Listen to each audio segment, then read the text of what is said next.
Welcome to This Just In, the show bringing you the latest advancements in healthcare, strategy, innovation, and public policy.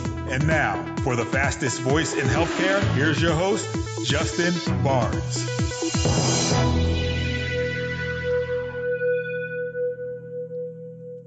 Thank you for tuning in, and welcome to This Just In. I'm your host, Justin Barnes. In these segments, I'll bring you the latest advancements in healthcare, strategy, innovation, and public policy. As always, we're broadcasting from the This Just In studios on the Business Radio X network, as well as the Healthcare Now radio network. But before we begin with our special guest today, I'm very excited to announce that we're broadcasting the This Just In radio show again live from the HIMSS show floor on Tuesday, March 10th from 1 p.m. Eastern to 5 p.m. Eastern. This will be our 6th year broadcasting live from the HIMSS annual conference, and I could not be more excited. And many thanks to my radio show supporters through the years, HIMSS, Lenovo Health, Intel, Business Radio X, and certainly Healthcare Now Radio. If you're planning to go to HIMSS this year, we'll be broadcasting from booth 2521, so please stop by if you're in Orlando and come see the show live. If you're not able to make the conference this year, you can stream us in the radio show again live at thisjustinradio.com between 1 p.m. and 5 p.m. Eastern on the 10th. Last year, we had over 30,000 listeners, and it was a lot of fun and extremely a lot of learning. We'll have another great slate of CEO, CIO, leading care providers, industry thought leaders, riveting authors, and certainly policymakers joining the show. Here are just a few confirmed guests: Dr. John Halamka from Mayo, Dr. Rasu Shresha from Atrium, Neil Gomes from Thomas Jefferson University, Anish Chopra, who's a really great friend of the show, Dr. Karen DeSalvo from Google, Dr. Don Rucker, ONC National Coordinator, Steve Posnack, and the entire ONC policy team. So obviously a great show, and you certainly want to try to join us in some capacity. But without further ado, for this episode, my 191st episode, we have a great guest and a very good friend, Mariann Yeager, CEO of the Sequoia Project. Welcome back to the show, Mariann. Well, thank you, Justin. It's great to have you here, and you're always one of the faces that I love to see in the industry. Not only are you a great person, I've been able to work with you personally and on a couple of boards, but also the work that you're doing in our country, in healthcare, to move interoperability forward. But it's a big word for most Americans, but just what you're doing to ensure people get timely access to information, they get the best care at the right place at the right time. That's what interoperability is all about. And the billion or trillions of dollars that our country is investing in healthcare on an annual basis, you're trying to make much more efficient. So our spend goes a lot farther. Our investment in healthcare goes a lot farther. So you are doing an amazing job, and you're an amazing person for what you do. Oh, well, thank you. But let's dive in, because I certainly want to share, and I'm going to have a couple different levels of the show today. We're going to dive into some real specific things, policies and strategies that are going on and initiatives in the industry, but then also at a high level, the importance of interoperability, and hopefully I can get to some best practices in that regard. But the entire show is focused around best practices, because we're going to tell you what's happening, how you can engage, the importance of why you want to engage, and so forth. But before we dive into a lot of those best practices and strategies, Mariann, why don't you just give us a real quick synopsis of the Sequoia Project for my guests? Well, certainly. And thank you again for inviting me today. So Sequoia Project is a nonprofit with a public good mission. So we really focus on advancing interoperability for the public good. We do that through several activities. We had actually supported the expansion of a large nationwide network called the eHealth Exchange, and then the development of a nationwide interoperability framework through Care Equality, and supported those activities as they grew. And now they were launched last year and operate as their own organization. So we really focus our work on trying to tackle some really practical challenges to interoperability and bring together the community across government and the private sector to figure out how we solve today's challenges, and then are building a glide path for interoperability for the future. So we're a nonprofit, but we're very much in the weeds, as you like to say, and trying to make this a reality. So, and I love it, and been fortunate enough to be a part of it. So maybe dive in a little bit farther to where Sequoia Project and, say, Care Equality and some of the other components come together, because we hear these names, we see them out in the industry, but just as a level set, because I'm sure we'll bring them up in our different discussion here. Sure. Well, the Sequoia Project is, we really focus our work on sort of what are the universal challenges and issues that folks are tackling with to make interoperability work in practice, whether it's around patient matching or more recently we're looking at data quality. We think of care equality, we like to sort of use a corollary to the telecom industry where there are different cellular networks, but we can use our cell phones today and really call anyone regardless of the carrier they use. And that's very much like what we've had in the health IT industry and healthcare industry, where healthcare organizations generally may not use and connect through the same health information network. And so before care equality, the providers weren't able to share information or access information with providers who were part of a different network. And so care equality is really that bridging factor and got the networks and stakeholders and providers together to agree upon how we could have these networks interconnect and share records with each other to make it easier for healthcare provider organizations and others to access information without having to join multiple networks. So that's really what care equality is about. Very proud of the progress, grown substantially. Tens of millions of records shared every month now and growing, and really delighted to see a growing community of health information networks. eHealth Exchange is one, Commonwealth, a number of vendor health information networks and HIEs and other integrators are all interconnecting through a standardized way, and that's through the care equality framework. So very, very proud of that progress and how it's able to leverage the great work that's already in the field. Yes, and I remember now I've been out of the industry for a little while, at least on this one specific area, interoperability. But when I sat on the board of Care Equality, I think it was Care Equality. I forget. I was a co-founder of Care Equality and a co-founder of Commonwealth. And so one of my initial thoughts was back in 2013 is how do we bridge these two organizations as they're both doing great work. And so I believe I just read in the last year and a half, you guys have bridged that now. There's interoperability between those two. Is that correct? That is correct. So Commonwealth is now connected, and the Commonwealth healthcare organizations are now connected to others in the care equality community, and that is all facilitated through the care equality agreement and the standards and implementation guide. So they're starting, to see really a ramp up in volumes as more and more providers get activated to now they're capable of exchanging information in this interconnected ecosystem. So there's great progress, and really delighted that everyone came together. Excellent. So in 2019, we saw a multitude of regulatory proposal drafts, but I assume that we should start to see the finality of these in 2020, such as information blocking, but what are your thoughts? Well, we are definitely hearing that the final rules are going through the appropriate clearance processes and approval processes and would be finalized probably in short order. It's a big year for regulation in the interoperability space. And it's not just one regulation. There's the 21st Century Cures regulation that ONC has, information blocking being a part of that, and of course the regulations coming out of CMS as well. So we have a lot we need to be tracking and be thinking of and making sure we're all preparing and in alignment. Yeah, I guess I know things are, my gut tells me things are moving because the ONC is wanting to send several guests onto the radio show to share what these drafts. So again, no one knows the exact timing, but I would say early in 2020 or even potentially even the next couple of weeks. You just never know. But hopefully, we're all hoping it's before HIMSS 20 in Orlando because we want to certainly get a jump on this ASAP as an industry. Would you agree? Absolutely.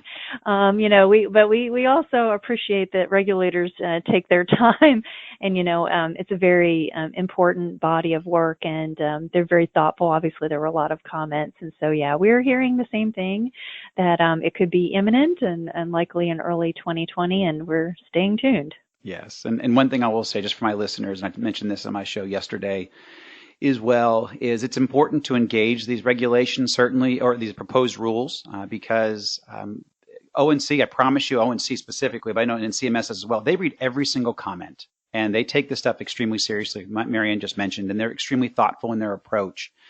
And it's just important to share your thoughts, good and bad. The ONC and the regulators deserve to hear what seems to be good and what's working with the regulation and in their proposals, but also what may not work. But sometimes we focus in industry on what's wrong and what's bad, but it's just as important to say, oh, you know what, you got this right. This may not be right, or this needs to be tweaked a little bit, but let's focus in also on these great items that you did very well on, because they need to hear what's good as well as what's bad. That's so true.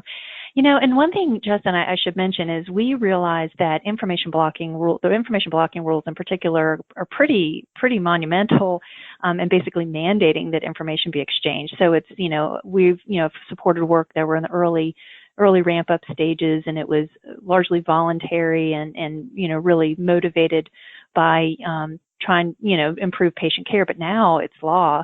And so we actually, through our Interoperability Matters program, have had a work group working, for the past 6 months after the comments were submitted to ONC to figure out how do we interpret and apply the information blocking rules in preparation for needing to focus on compliance. So we have that group that is picking up their third phase of their work starting in January. And again, with an eye on looking for the final rule and really trying to bring the community together to figure out how are we going to interpret, apply, and implement and come into compliance with the information blocking rules. That's excellent. Excellent.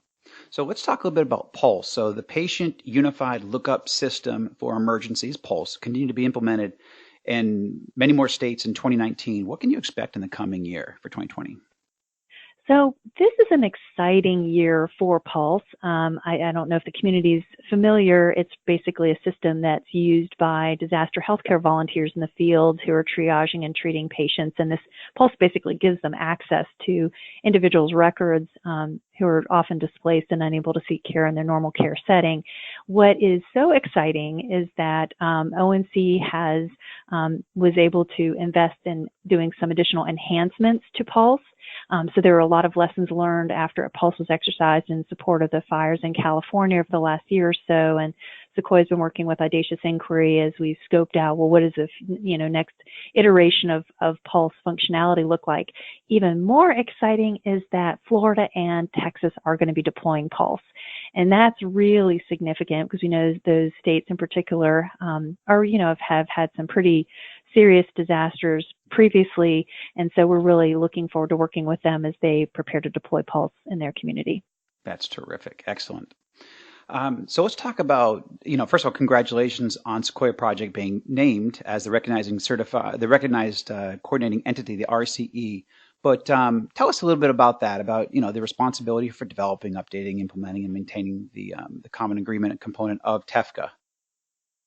Well, we were really honored to have been selected and to really have such a strong show of support from more than 55 organizations that supported our application. It was something that we knew was going to, tap into our depth of expertise, but also importantly, to make sure we galvanize the community. So the body of work that we have in front of us as the recognized coordinating entity, it's the private sector organization that works in really collaboration with ONC and with the private sector and government stakeholders to help develop the common agreement that will be signed by networks who want to be qualified and basically recognized, designated as operating and supporting TEFCA.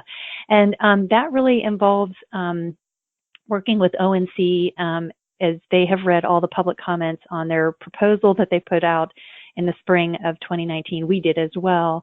And so we're really using our experience and listening to stakeholders to make sure that the terms that are finalized in that common agreement can be operationalized and successful in meeting the policy objectives that ONC has. So that's one part of it. We're also working on more of a technical activity around an implementation guide. It's called a Qualified Health Information Network, or QHIN, technical framework. And that we have a lot of latitude to really leverage from existing bodies of work. So ONC put forward the functionality and capabilities they wanted to have operationalized between these different networks. So it's really about standardizing and having a common way that networks share data with each other, and that there are, common rules of the road and guardrails around that. So it's really exciting to be able to work with ONC in that capacity, and also to be able to leverage the work, for instance, of Care Equality, which is operationalized a similar framework. So a very busy year for us. We were awarded the contract in the very end of August and kicked off really just less than 2 weeks later, and have hit the ground running. So it's very exciting.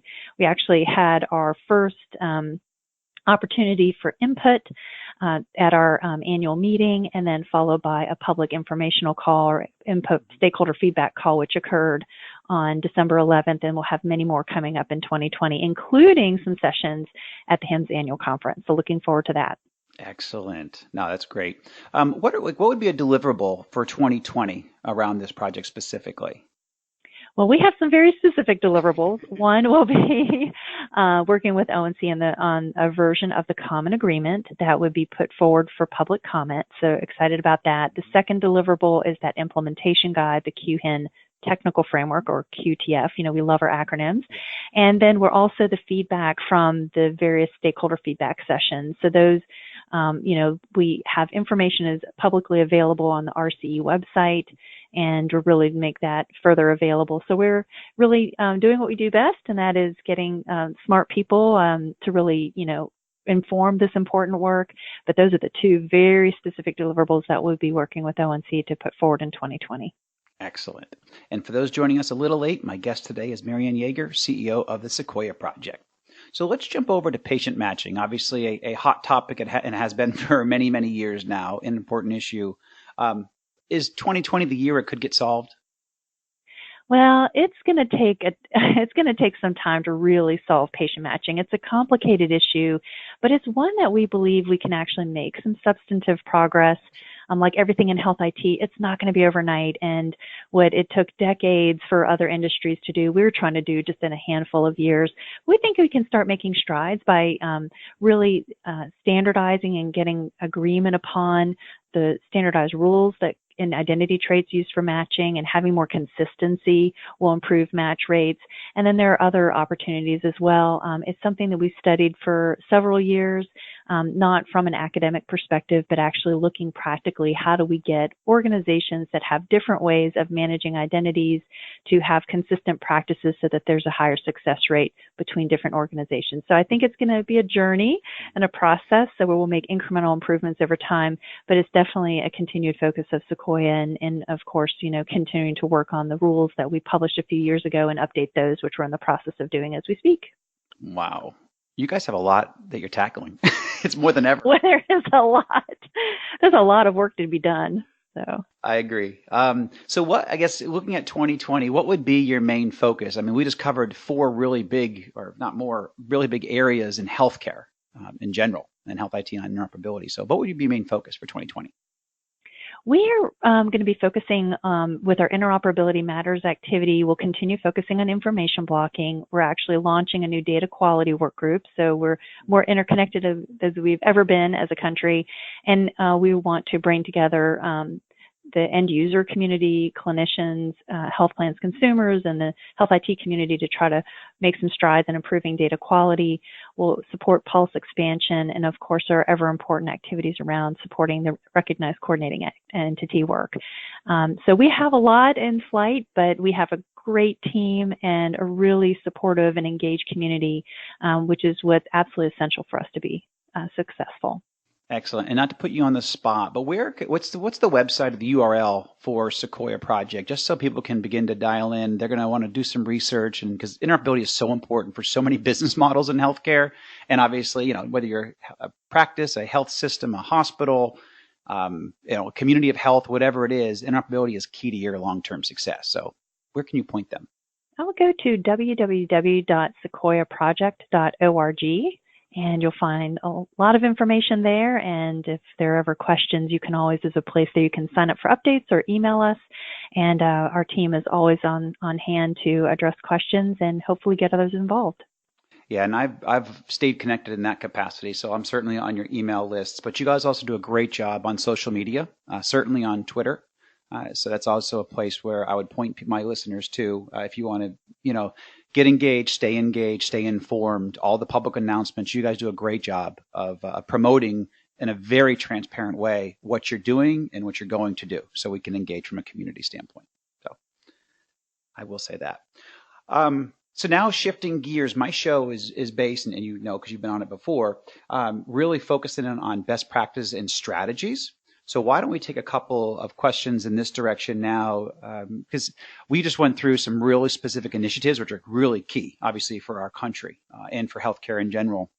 But taking a little bit of a step back from a standpoint of interoperability, best practices, and strategies. So where would you tell, I mean, health systems are all over the board, and physician practices are even more all over the board on their thought about interoperability, how they're engaging, what they're waiting on, and what they're accomplishing. So I guess at a higher level, where would you tell somebody to start? So let's start off with like a health system on the importance of why of interoperability for them specifically, and then what it could be a first step if they may not be interoperability outside of their four walls. Well, health systems in particular have been, I would say, on the forefront of focusing on interoperable health exchange. If they're not already part of or fully in production with a health information network, that would be the very first thing one would need to focus on. And then beyond that, I think it's really important that health systems and their leadership are actively participate in national initiatives to make sure that we're focusing on the things that are important to them. And so what we've heard very clearly from clinicians and healthcare provider organizations is they need better data. And so I think we really need to have their perspectives from the boots on the ground view to really make sure we're working and focusing on the right thing. But I would say two things is one, make sure you're involved in a health information network if you're not already connected. And then two would be to engage it to the extent you can. We'd love to have more representation from the provider community in our work. Right. I don't think that changes much for a physician practice, but their resources tend to be more limited. And so, but are there anything that would differ if you're talking to a 20 doc primary care group or 100, even an 80 doc primary care group or multi-specialty group or something like that? Well, for them, I think it's going to be a bit more straightforward in some respect because they will rely heavily on their vendor to enable them and get them connected to a network. And there are also a number of really robust health information exchange organizations that provide data and services to the physician practice community. And I think just making sure you're leveraging everything that's available to you locally and through your vendor to get connected and share information. And if you're, and to make sure that they themselves, that the vendors and HIEs are part of these national networks to make it possible for you to have access and to share information, not only within your community, but even, more broadly. Yeah, no, very good point. And you kind of queued me up because that's one of the soapboxes that I stand on is and I have for decades now is push your vendor. You need to push your vendor, certainly push your organization to ensure that you're going to be successful long-term. Know your business strategies for your organization, whether you're a small practice, a medium-sized practice, a large practice, or a health system. But then push your vendor. Make sure your vendor is delivering what you want for your goals because they will listen to you. You pay their bills. They work for you. Your vendor works for you as a healthcare provider. So push them to make sure that your data is going where it needs to go. So I've always been, very supportive of that. And I love when I was on the vendor side, I wanted my customers to come in. That's why I was part of, Sequoia Project, as part of Care Quality, as part of Commonwealth, as part of every interoperability initiative that I knew about, because I knew it was very important for the long term of care in general in America and globally. So, but push your vendors. Just wrapping up here, got a couple quick questions more now to the personal side, and this actually has become more of the fun sector of my show. And now actually it's cut up even to its own show now. But where do you, Mariann, invest your time, talent, and treasure? On the personal side, what do you do outside of work? Where do you invest your time and why? Oh boy. Well, I spend a lot of my time is invested with my children, two teenage girls. So very, very vested in my family and working with them. You know what I've really found a secret passion for is I actually got involved with our local homeless shelter when my daughters were Girl Scouts. And I've gotten more involved in supporting them. It's actually a really incredible organization called the Carpenter Shelter, and they do a lot to help families get back on their feet. And I've learned a lot more about the issue. And particularly in the DC metropolitan area, it's largely linked to high cost of living and housing. And so just definitely have a greater appreciation for the families are able to get back on their feet because of activities like that. It's very fulfilling. That is terrific. I love it. So like in a lightning round, 30 seconds or so, what is your favorite place to get or be inspired? I have surprisingly found the country to be very inspiring. My girls ride horses, and so I take them to ride, and it is incredibly peaceful and just it allows you to remove yourself from all the other distractions of life and to really get clarity. So that's my secret place to find inspiration. I love it. I grew up in the country, and I went back to the country last week, and I couldn't agree more. I spend a lot of time either in the country or on the water, but it's areas that allow me to clear my head and focus on what I need to do, really truly do in this world. So it's excellent.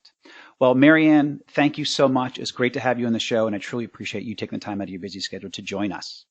Thank you. You too. And thank you to everyone for joining us today. And please tune in weekdays at 2:30 p.m. Eastern, 11:30 a.m. Pacific to hear our latest shows. As always, you can track me on Twitter at HITadvisor and use the hashtag ThisJustinRadio so you can respond to your comments from the show. If you miss any of this episode or want to hear more, all of my shows are posted on Apple iTunes, SoundCloud, iHeartRadio, Spreaker, Google Play, and TuneIn. Also, check out the new website and the updates that we launched at justinbarnes.com. Thanks, everyone. Have a terrific week.